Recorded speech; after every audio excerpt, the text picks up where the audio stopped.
empires. And I have a lot of information to share with you on this topic. And there was a video that I shared on our Facebook fan page, the African History Network. Shared it a few months ago, and it dealt with a European scientist who realized that the ancient Egyptians and ancient Nubians were Black Africans. Okay, well, I'll show you that clip also. All right, so we have the information and thread of our broadcast, also the register for the 12-week online course that I teach. So the first African empire that we'll look at that Europeans tried to claim as their own is the empire of ancient Nubia, okay? And also you'll hear referred to as Ta Seti or Ta-Nehesi. When we look at, ancient Nubia existed from 4500 BC to 500 AD, 4500 BCE, before the Common Era, or BC, before Christ, to 500 AD, or Common Era.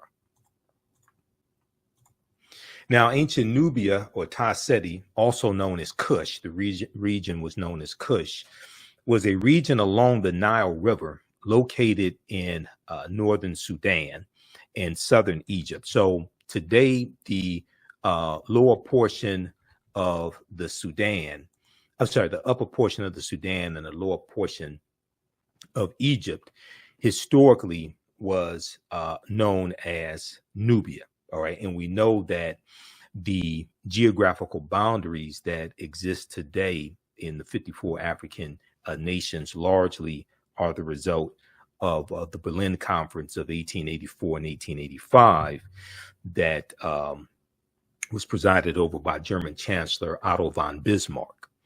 And these 14 European nations are going to carve Africa up into colonies, and they draw the geographical boundaries around the areas that had the natural resources and the mineral wealth that the respective European nations wanted. Okay, so the first monarchy, let me go back to that. Located in northern Sudan and southern Egypt. Now, it was home to some of Africa's earliest kingdoms, known for rich deposits of gold. Nubia was a major trading port for luxury goods that came from sub-Saharan Africa, such as incense, ivory, and ebony. Now, the first monarchy recorded in history was established in ancient Nubia. The Nubians were also known for exceptional archery skills that provided the military strength for their rulers. Pharaohs or kings of Nubia ultimately conquered and ruled Kemet, or Egypt, for about 100 years. Monuments still stand in modern Egypt and Sudan at the sites where Nubian rulers built cities, temples, and royal pyramids. Now, in the 1800s, the Western world's interest in Nubia was awakened by the rediscovery of the ancient empire's monuments, which were reported almost simultaneously by individual British, French, and American explorers. Now, many of these European explorers found it difficult to credit indigenous Africans for building such a civilization. So so what we see here is the same thing that they did with Egypt. They tried to say that, oh, well, these were brown-skinned Caucasians, or these were Semitic people, or these were reddish-skinned Caucasians, anything except Black Africans, because they don't want to have to admit that it was Black Africans who built these ancient civilizations that Europeans tried to claim as their own, but is also Black Africans that you have enslaved in the United States, in these various European countries also, when you talk about Great Britain, France, Portugal, etc. So they don't want to have to come out and admit, it's like, well, wait a second. You have these African people enslaved, all right, but you don't want to give credit to the civilizations that people built. And we know that African people did not stay stagnant, did not stay stationary. So we migrated. And some of the migration was voluntary. Some of the migration was forced, okay, because of invasions. So we know that the Yoruba that are in Nigeria, as well as the Dogon of Mali and Burkina Faso, okay, we know that they come from ancient Kemet. All right, so we're going to see African people migrate migrate from Nile Valley region of Africa to Central Africa to West Africa. All right, so many of them found it difficult to credit indigenous Africans for building such a civilization. We see the same thing with Zimbabwe as well. And then we also see, when we look at the Moors, the African Moors, we see Europeans tried to claim that, oh, all the Moors were Europeans. All right, now this video here, this is a European scientist who is disappointed when he finds out that ancient Egyptian pharaohs were Black Africans. Ancient Egyptian pharaohs were Black Africans. And I'm going to see if we can get this to play here. I'm going to go to this. Let's switch over to it. Just give me a minute here. All right, let's flip over to this video.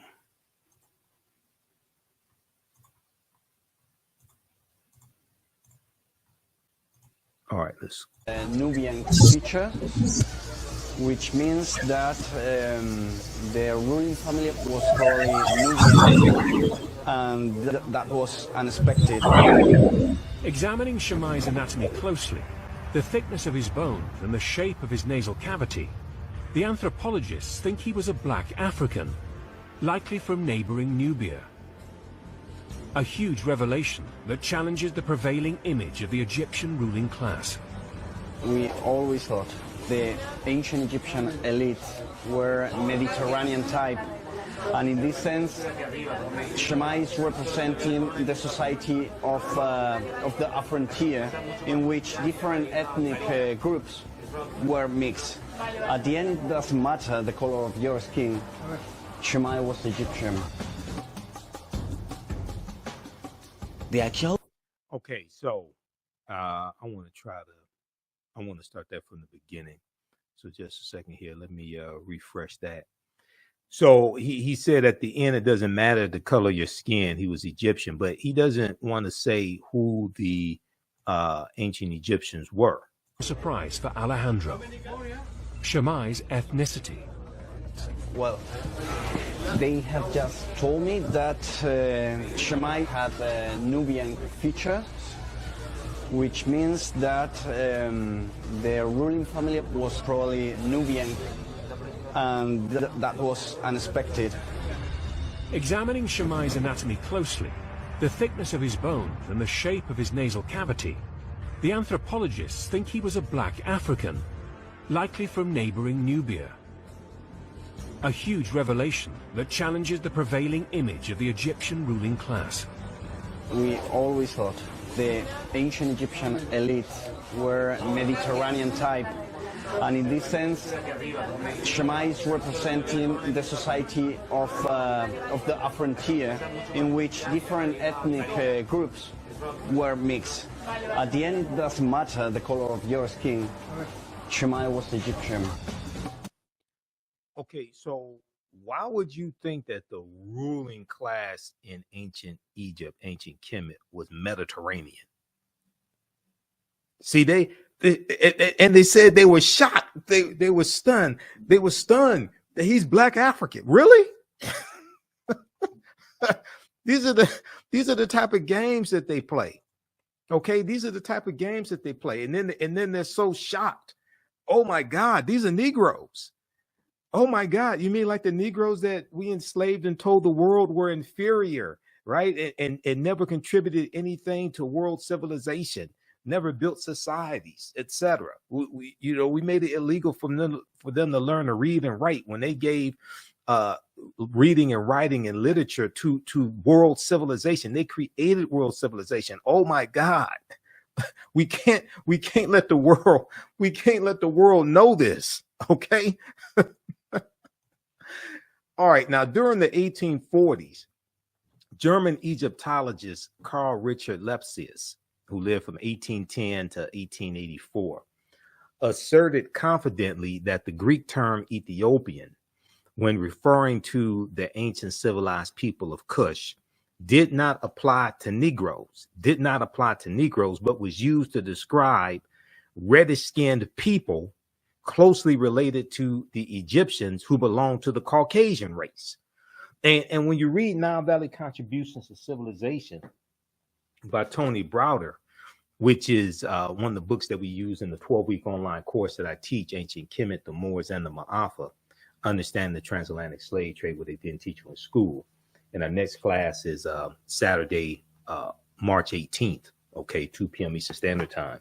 Browder deals with some of the excuses that Europeans try to give to explain away the Africanity of ancient Egyptians, ancient Kemetic people, Nubians, things of this nature. Okay, they would do mental gymnastics to try to say, oh no, these were not Negroes. Okay, these were not sub-Saharan Africans. Okay, these were Mediterranean. They were Mediterranean, or they say the Greek term Ethiopian. And at one time, Ethiopia, all of Africa at one time was referred to as Ethiopia. Okay, even when you study Greek mythology, and in high school I took a class on Greek mythology. Even when you study Greek mythology, they tell you that Zeus, who was the king of the gods in Greek mythology, they tell you Zeus came from Ethiopia. All right, so this is deep in their history, and then you look at where they get the knowledge from. When like the Greco-Roman soldiers, when they conquer ancient Kemet, they're going to learn from the ancient Egyptians, the ancient Kemetic people, and they're going to take the little bit of knowledge that they learn. They learn less than 10%.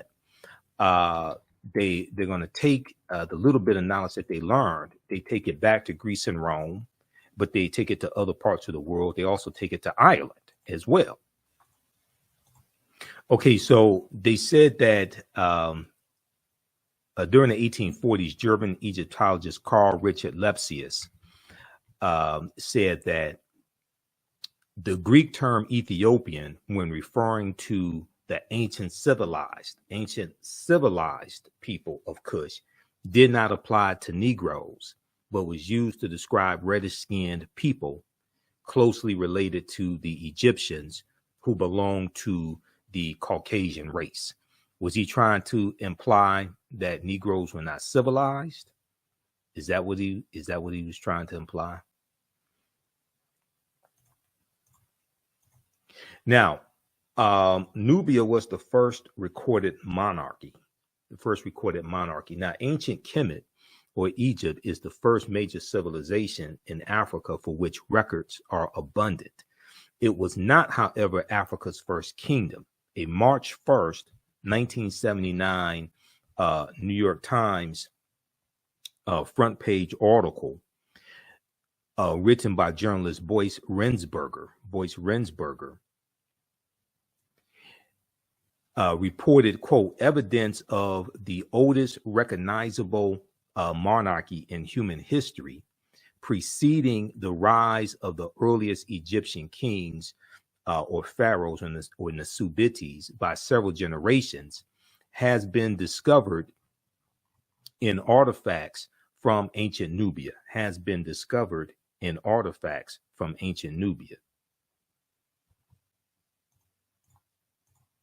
Now, the artifacts, including hundreds of fragments of pottery, stone vessels, and ceremonial objects, such as incense burners, were initially recovered from Cusco Qustul, Cemetery by Keith C. Seale, Seele, a professor at the University of Chicago.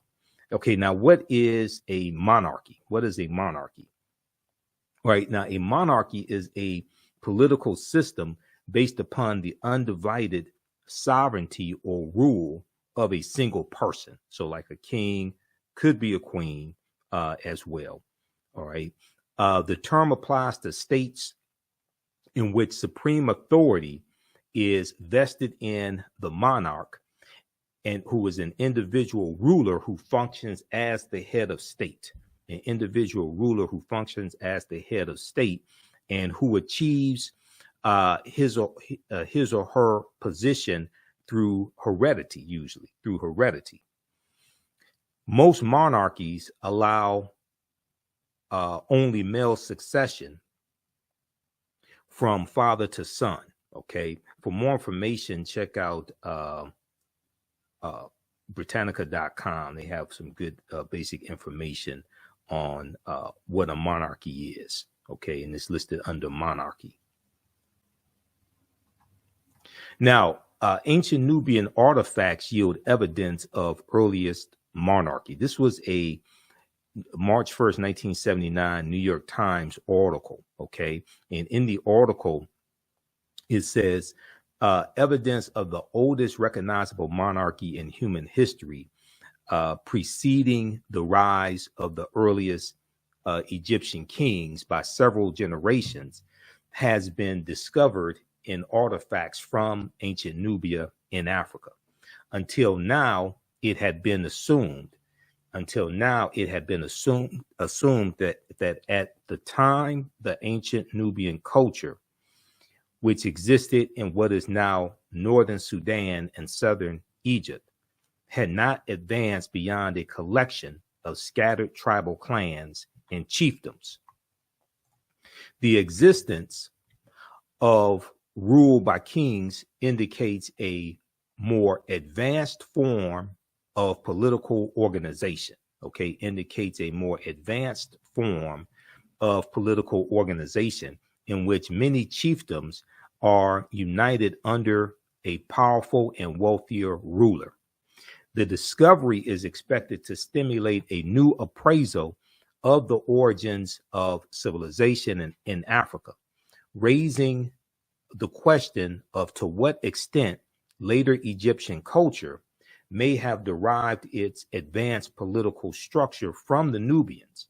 The various symbols of Nubian royalty that have been found are the same as those associated in latter times with Nasubites or pharaohs or Egyptian kings. So Nubia or Ta-Nehesi is the mother. Okay, Nubia or Ta-Nehesi is the mother, and the grandmother of ancient Kemet is Abyssinia or Ethiopia. All right, so all those civilizations are connected. You're dealing with Nile Valley region civilization. All right, give us a thumbs up, give us a heart, give us a like on this broadcast.